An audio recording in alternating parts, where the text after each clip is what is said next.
हाँ तो प्यारे बच्चों, आज मैं गिरजा कुमार माथुर के द्वारा क्लास 10 के हिंदी पाठ्य पुस्तक पदभाग छाया मत छूना से के तीसरा भाग लेकर आया हूँ। छाया शब्द यहाँ गिरजा कुमार माथुर के विचार से बीते हुए कल अथवा मनुष्य की झूठी चाह को लिया है। इसलिए गिरजा कुमार माथुर बतलाते हैं कि मनुष्य को कभी भी छाया नहीं छूना चाहिए। उससे क्या होता है कि वर्तमान भी का दुख और दुगना हो जाता है। आज हम जो बतलाने जा रहे हैं पाठ भाग इसका 3, इसमें कहते हैं दुविधा हत साहस है दिखता है पंथ नहीं।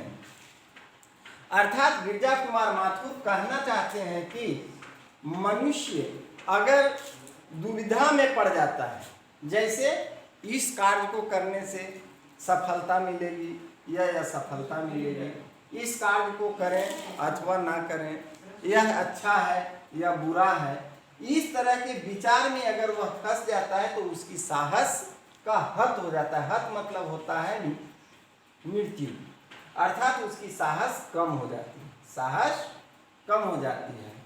दिखता है पंथ नहीं, और जब साहस कम होगा तो किसी भी व्यक्ति को सही मार्ग या विकास के मार्ग नहीं दिखता है। आगे कहते हैं देह सुखी हो पर मन के दुख का अंत नहीं। अर्थात क्या है कि मनुष्य देखने में हिष्ट पुष्ट हो और वह बिल्कुल स्वस्थ प्रतीत हो, लेकिन अगर उसकी साहस की हद हो जाती है, अर्थात साहस उसका साथ देना छोड़ देता है, तो उसका मन हमेशा दुखी हो जाता है। किस चीज के लिए कि मैं क्या करूं अथवा ना करूं। आगे पुनः कहते हैं दुख है न चांद खिला शरद रात आने पर। अर्थात कवि गिरजा कुमार माथुर कहते हैं कि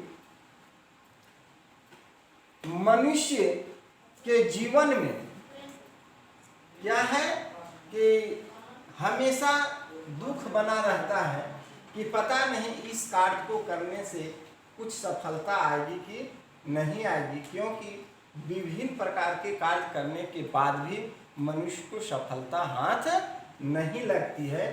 ठीक इस प्रकार जैसे चंद्रमा हमेशा आसमान में चमकता है, लेकिन अगर शरद रात आ जाए यानी सर्दी की रात यानी कोहरा के कारण चंद्रमा की प्रकाश पृथ्वी पर नहीं आ पाते हैं, ठीक उसी तरह मनुष्य कार्य तो करते हैं, लेकिन अगर उसकी साहस जवाब दे दे, साहस उसका कमजोर पड़ जाए, तो उसे क्या होता है आगे की राह अर्थात विकास रूपी मार्ग उसे दिखाई नहीं देता।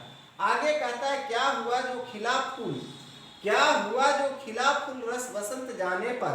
अर्थात गिरजा कुमार माथुर कहते हैं कि अगर मनुष्य समय अर्थात समय रहते हुए कार्य अगर नहीं करता है तो उससे उसे कोई फायदा नहीं होगा। ठीक किस प्रकार जैसे कि बसंत ऋतु के बीत जाने के बाद अगर वह फूल खिलता है तो ये फूल की गरिमा समाप्त हो जाती है, क्योंकि फूल की गरिमा वसंत ऋतु में ही देखने को मिलता है। आगे कहते हैं कवि जो न मिला भूल उसे कर तू भविष्य वरण। अर्थात मनुष्य को अंतिम दौर पर निचोड़ करके कहना क्या चाहते हैं गिरजा कुमार माथुर कि तुम्हें अब तक जो मिला है उसी पर तुम संतोष करो, और जो नहीं मिला उसके बारे में कभी भी तुम चिंता मत करो, और तुम्हें जो भी अभी तक मिला है उसी के अनुरूप भविष्य को उज्जवल करने के लिए अर्थात भविष्य में विकास करने के लिए तुम कार्य करो। आगे पुनः कहते हैं छाया मत छूना मन होगा दुख दूना। अर्थात कवि के अनुसार कहना है कि तुम पूर्व की बातें को अथवा व्यर्थ की इच्छा को मत सोचो, क्योंकि उससे तुम्हारा वर्तमान का दुख और बढ़ जाएगा। बच्चों मैंने ये भाग 3 पढ़ा दिया, मैं भाग 4 आगामी दिन पढ़ाऊंगा और भाग 3 से रिलेटिव कुछ प्रश्न दे देता हूं। इन प्रश्नों को आप अपने नोटबुक पर अवश्य बना लें। धन्यवाद। हाँ, तो बच्चों, ये मैंने छाया मत छूना के तीसरा भाग से मैं 3 प्रश्न दे दिया हूं। इन प्रश्नों को आप अवश्य बना लें। पहला प्रश्न है, दुविधा हत साहस का क्या आशय है? दुविधा अर्थात क्या है कि मन में सकारात्मक और नकारात्मक सोच रखने के कारण उसकी साहस क्या होता है, हत होता है, यानी साहस कमजोर पड़ जाता है। इससे रिलेटिव इस प्रश्न को बना लें। दूसरा प्रश्न है, शरद रात आने पर चांद के न खिलने का क्या भावार्थ है? अर्थात कहता है कि चंद्रमा के आसमान में हमेशा चमकते रहने के बावजूद भी क्या है कि शरद रात आ जाने से कोहरा ढक जाता है और चांद की प्रकाश पृथ्वी पर नहीं आ पाती है। ठीक उसी तरह मनुष्य क्या होता है कि मेहनत करते हैं और क्या है कि उसकी साहस कमजोर पड़ जाने से उसे सफलता हासिल नहीं हो पाती है। ठीक उसी तरह तीसरा प्रश्न है कि इस पद्यांश में जीवन संबंधी कौन सी प्रेरणा दी गई है?